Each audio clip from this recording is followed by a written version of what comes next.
Madame, Monsieur, bonsoir. Nous sommes le jeudi 24 octobre 2024. Il est 19h45 à Dembocro. Au sommaire de cette édition, le Sénat adopte à l'unanimité la loi portant sur l'accord de création de la Banque européenne pour la reconstruction et le développement.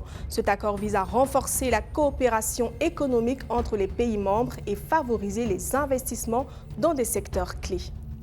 Et puis examiner les nouvelles tendances en matière de transformation digitale. Tel est l'objectif du Tech Summit Abidjan 2024 qui s'est ouvert dans la capitale économique ivoirienne pour le grand bonheur des leaders du secteur technologique et des startups.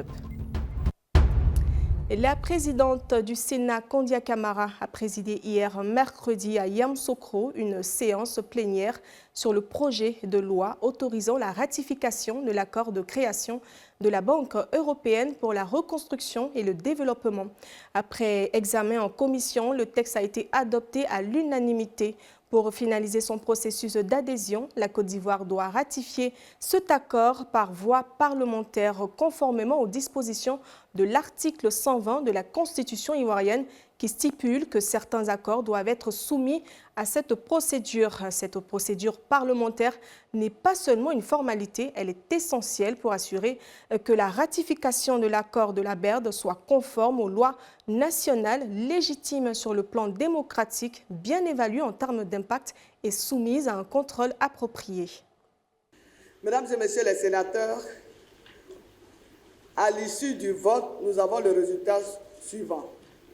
Le projet de loi autorisant le président de la République à ratifier l'accord portant création de la Banque européenne pour la reconstruction et le développement BERD, signé le 29 mai 1990 à Paris, tel que modifié en octobre 2006, en septembre 2012 et en septembre 2013, est adopté à l'unanimité des suffrages exprimés.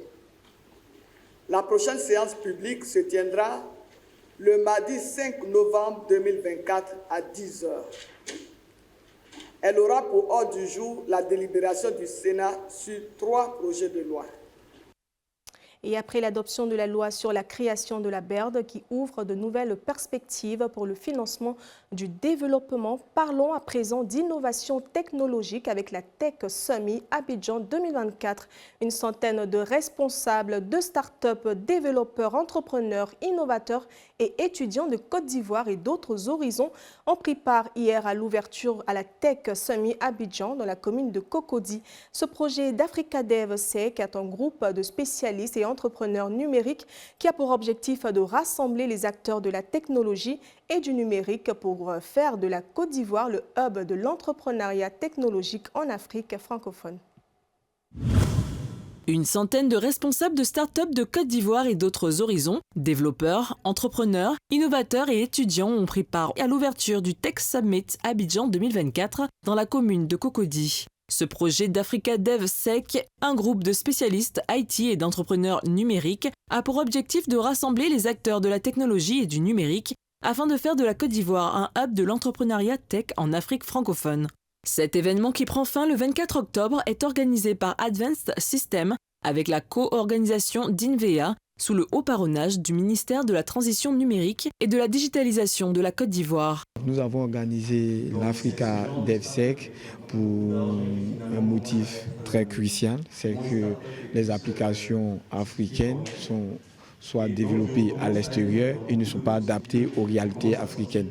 Donc nous avons décidé de mettre en place un forum dédié, l'Africa DevSec, qui va permettre de mettre en place, de catalyser l'environnement tech africain en mettant en relation toutes les parties prenantes. L'Africa DevSec Tech Summit Abidjan 2024 est une occasion unique pour les développeurs, entrepreneurs et innovateurs de se réunir, collaborer et lancer de nouvelles idées qui contribueront à transformer l'écosystème entrepreneurial en Côte d'Ivoire. Notre initiative ici de soutenir les efforts de Africa DevSec vont dans le même sens, de promouvoir le développement économique de la Côte d'Ivoire par le travers du numérique. Accélérer l'innovation numérique en Afrique en unifiant l'écosystème technologique avec toutes les parties prenantes et en encourageant les talents locaux et un panel avec pour thème du code à la start-up, le parcours des développeurs vers la création de leur start-up ont été des thématiques abordées au cours de la journée. Après technologie, parlons à présent d'énergie. La société énergétique Eni s'est engagée activement dans plusieurs initiatives visant à promouvoir le développement dans plusieurs secteurs d'activité en Côte d'Ivoire, de la réduction des émissions de carbone à l'amélioration du bien-être socio-économique des communautés locales. Ce sont des investissements importants qui sont réalisés pour accompagner le pays vers son progrès. Le rapport 2023 des activités de Eni a été présenté ce jeudi en présence des autorités du secteur énergétique du pays. Plus de détails, c'est avec Andrea Sémian, Mohamed Sen et Félicien Biaou. Seconde puissance économique de l'espace CEDEAO, la Côte d'Ivoire s'engage résolument vers un développement durable. Dans ce cadre, plusieurs partenaires économiques souhaitent jouer un rôle significatif. C'est ainsi qu'Eni, une société énergétique italienne ayant réalisé la plus grande découverte du champ pétrolier baleine en Côte d'Ivoire, a pris l'initiative de contribuer à l'amélioration des conditions de vie de nombreuses populations dans le cadre de sa politique de responsabilité sociétale des entreprises ou RSE. Les piliers que nous soutenons, la décarbonisation, la santé, l'éducation et la diversification économique, sont alignés avec les objectifs de développement de la Côte d'Ivoire et les objectifs de développement durable des Nations Unies. Ce que nous créons n'est pas seulement un ensemble de projets, mais un soutien aux ambitions du pays pour un avenir harmonieux et prospère. Contribuant à l'objectif zéro émission nette dans le cadre du projet Baleine, cette entreprise énergétique a lancé une initiative de conservation et de restauration de 14 forêts protégées couvrant une superficie de 150 000 hectares en collaboration avec plusieurs ministères techniques. En matière d'éducation, 20 écoles primaires et 2 écoles secondaires ont été inaugurées en octobre 2023. Ces rénovations, accompagnées de la fourniture de matériel pédagogique, bénéficient déjà à environ 13 000 élèves et 140 enseignants, leur offrant ainsi un environnement d'apprentissage plus sûr et amélioré. Dans le secteur de la santé, l'entreprise s'est engagée à restructurer et équiper les centres de santé à l'échelle nationale. En partenariat avec le ministère de la Santé et des ONG, 2 projets ont été lancés pour renforcer le système de santé par la modernisation des hôpitaux, l'acquisition d'ambulances et des appareils médicaux, ainsi que l'organisation de campagnes de sensibilisation touchant des milliers de personnes. Ces initiatives ont été saluées par le ministère des Mines, du Pétrole et de l'Énergie. J'invite les autres sociétés opérant en Côte d'Ivoire à s'en inspirer, afin de permettre à notre pays de poursuivre sereinement le développement de son secteur pétrolier, tout en préservant l'environnement et en maintenant un équilibre de net zéro carbone. Œuvrons pour que les ressources pétrolières et gazières de notre pays profitent durablement aux générations actuelles et futures, en contribuant à la prospérité économique et sociale de la Côte d'Ivoire. Eni s'efforce d'améliorer ses activités énergétiques avec les exigences de sa responsabilité sociale, tout en apportant une contribution significative aux communautés locales du pays. Place à l'actualité internationale.